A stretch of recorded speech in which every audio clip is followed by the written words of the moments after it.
আমরা প্রথমে শঙ্করপুরে বেশ জমিয়ে চায়ের আড্ডা বেশ কিছুক্ষণ ছিলাম, চা খেলাম। তা সেখান থেকে পাপড়ি চাট। এখান থেকে আমরা একেবারে মেরিন ড্রাইভ ধরে এগিয়ে যাচ্ছি ন্যায়কালী মন্দিরের দিকে। বুঝতে পারছেন, মেরিন ড্রাইভের সেই সুন্দর রাস্তা দুপাশে প্রাকৃতিক দৃশ্য, আলোর রোশনায়ে সারি সারি আলোর মালা। আর এই মুহূর্তে আমরা শঙ্করপুর যাওয়ার যে মেন রাস্তা গেটটা রয়েছে, দেখতে পাচ্ছেন শঙ্করপুর যাওয়ার মেন গেট। সেখানে আমরা সেই পথ ধরে যাচ্ছি, সেই রাস্তা ধরে আমরা এগোচ্ছি ন্যায়কালী মন্দিরের দিকে। দেখতে পাচ্ছেন, আপনারা নিশ্চয়ই পাশে থাকবেন, সাথে থাকবেন। আমরা এই মুহূর্তে শঙ্করপুর যাওয়ার যে মেন রাস্তাটা সেটা ক্রস করলাম। এবার ন্যায়কালী মন্দিরের দিকে আমরা এগোবো। পাশেই হোটেল নেস্ট, দেখতে পাচ্ছেন হোটেল নেস্ট।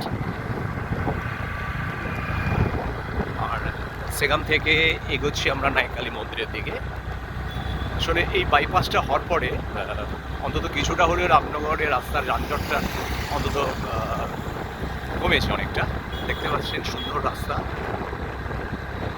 আর একটু শঙ্করপুর দেখতে পাচ্ছেন,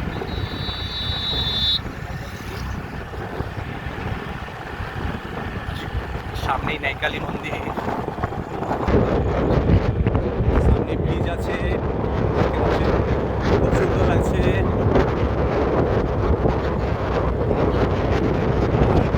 আমরা একটি ছোট্ট ব্লগে যাবো, ব্লগ করবো আমরা। ন্যায়কালী ব্রিজ সামনে কিনা, ন্যায়কালী ব্রিজ আমরা দেখাবো আপনাদের। ন্যায়কালী ব্রিজ,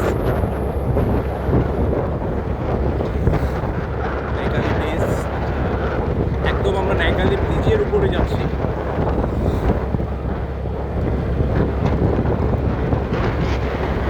এটা ন্যায়কালী ব্রিজ।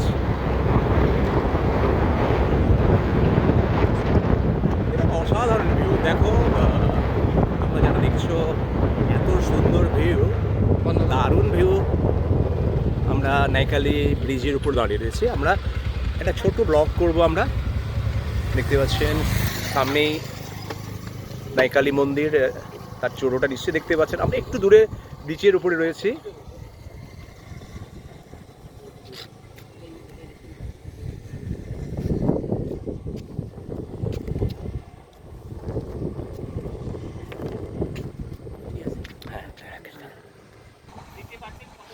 বলছি রবিদা, আমরা যে আজ সন্ধ্যার ব্লগে আমরা বেরোলাম, এখানে শঙ্করপুর থেকে ঘুরে এলাম আমরা।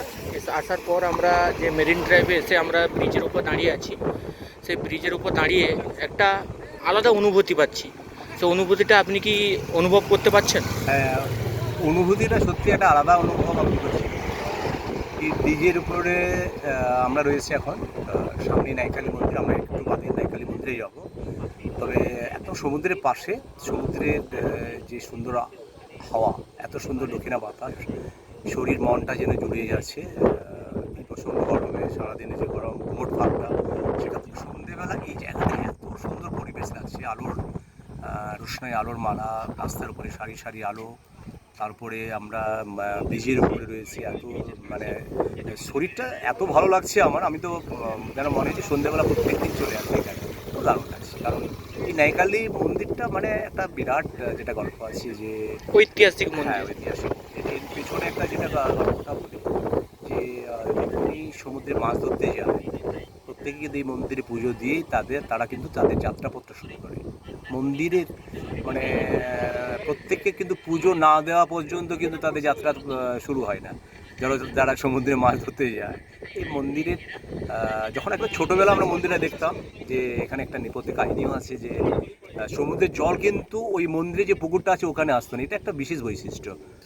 আর তারপরে দিন বদলের সাথে সাথে মন্দিরের চেহারা বদলেছে, এত সুন্দর মন্দির হয়েছে। হ্যাঁ, রবিদা একটু জানাবেন। হ্যাঁ, তার সময় আমরা একজনকে দেখতে পেলাম।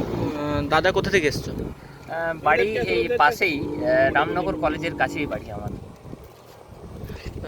এখানে আপনি কি প্রতিদিন আসেন? প্রতিদিন না, তবুও যেদিন মেন্টালি প্রেশার থাকে, কাজকর্ম প্রচুর হয়ে যায়, একটা সুন্দর জায়গা বা সুন্দর সময় কাটাতে চলে আসি এই শঙ্করপুর মেরিন ড্রাইভের কাছে। এখানে দেখতে পাচ্ছেন একটা আলাদা পরিবেশ। যে পরিবেশটা একটা আলাদা অনুভূতিও পাওয়া যে যাচ্ছে। পরিবেশটা আপনাকে মনোমুগ্ধ করে দেবে। আর এখানে আশেপাশে এমন কিছু বিখ্যাত কিছু এখানে পিছনে মা কালী মায়ের মন্দির রয়েছে, যেটা খুবই বিখ্যাত, ন্যায়কালী মন্দির। পাশেই রয়েছে সমুদ্র, শঙ্করপুর সমুদ্র, সি বিচ রয়েছে, যার কারণে অফুরন্ত হাওয়া, সমুদ্রের নোনা হাওয়া আমাদের শীতল বুকে, আমাদের মুখে, আকাশে বাতাসে ছড়াচ্ছে, আমাদের একটা আলাদা অনুভূতি দিচ্ছে। লাইকানি মন্দির সম্বন্ধে যদি কিছু বলেন। লাইকানি মন্দির, মা কালী লাইকানি মন্দির নাম ধরলেই একটা আলাদা গা শিউরে শিউরে ওঠে, যেটা আমরা জানি, সবাই জানে এই মন্দির একটা অনেক বহু বছরের পুরনো এই মন্দির। এই মন্দির ধীরে ধীরে উন্নতির দিকে যাচ্ছে। এখন অনেক কিছু আপগ্রেড হয়েছে, লাইট শো হয়, ফোয়ারা বিভিন্ন কিছু রয়েছে। এই মন্দিরের মা এতটাই জাগ্রত, আপনারা এসে যদি একবার মানত করেন, মানত পূরণ হবেই হবে। থ্যাংক ইউ দাদা, আপনার সঙ্গে আলাপ হয়ে ভালো লাগলো। আপনার নামটা? নাম সন্দীপন দাস। আপনারাও কখনো ঘুরতে এলে এখানে আসুন, খুব ভালো লাগে। আমরা তো অনেক দূর থেকে এসেছি, ব্যাস। থ্যাংক ইউ দাদা। হ্যাঁ, এই জায়গাটা একদম একদম লাহি করুন যে জমা করো।